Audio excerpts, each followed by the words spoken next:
கொடைக்கானல் தாண்டிக்குடி மலை கிராமத்தில் உள்ள தனியார் தோட்ட பகுதியில் தவிக தலைவரும் முன்னணி நடிகருமான விஜயின் படப்பிடிப்பு துவங்கியது. கூடுதல் தகவல்களோடு இணைகிறார் செய்தியாளர் ஹரிஹரன். ஹரிஹரன், வணக்கம். இந்த படப்பிடிப்பானது எவ்வளவு நாள் அங்கே நடைபெற இருக்கிறது? விவரங்களை பதிவு பண்ணுங்க. வணக்கம். கொடைக்கானல் கீழ்மலை கிராமமான தாண்டிக்குடி கிராம பகுதியில் ஜனநாயகம் எதிர்கட்ட படப்பிடிப்பிற்காக தவிக தலைவரும் முன்னணி நடிகருமான விஜய் நேற்று வருகை புரிந்தார். இதனையடுத்து தாண்டிக்குடி மலை கிராமத்தின் உச்சியில் உள்ள 30 ஏக்கர் பரப்பளவு கொண்ட தனியார் நிலத்தில் இன்று படப்பிடிப்பு துவங்கியுள்ளது. படப்பிடிப்பு பகுதிக்கு செல்லும் சாலை கரடுமுரடான மலைப்பாதை என்பதால் 4-வீல் வாகனங்கள் மட்டுமே சென்று வருகின்றன. இதனையடுத்து முன்னணி நடிகர் விஜய் 4-வீல் ஜீப் மூலம் படப்பிடிப்பு பகுதிக்கு சென்றுள்ளார். தாண்டிக்குடி பகுதியில் உள்ளிட்ட வாகனங்கள் நிறுத்தப்பட்டுள்ள பகுதியில் தவிக கட்சியின் மாநில செயலாளர் புசி ஆனந்த் மட்டும் இருந்து வருகிறார்.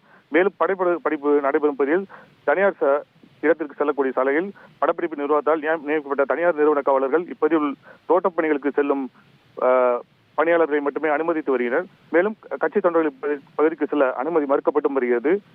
கட்சி தொண்டர்கள் இந்த பகுதிக்கு வந்து திரும்பி செல்கின்றனர். மேலும் படப்பிடிப்பு பகுதியை சுற்றி காவலர்கள் மற்றும் தனியார் காவலர்கள் 50க்கும் மேற்பட்ட பாதுகாப்பு பணியில் ஈடுபட்டு வருகின்றனர். ஏற்கனவே இந்த படப்பிடிப்பு 3 நாட்கள் நடத்த திட்டமிட்டு இருந்த நிலையில் 2 நாட்களுக்கு முன்பாகவே முடிக்கப்படுவதாக தகவல் தற்போது வெளியாகியுள்ளது. விரிவான விவரங்களுக்கு நன்றி ஹரிஹரன்.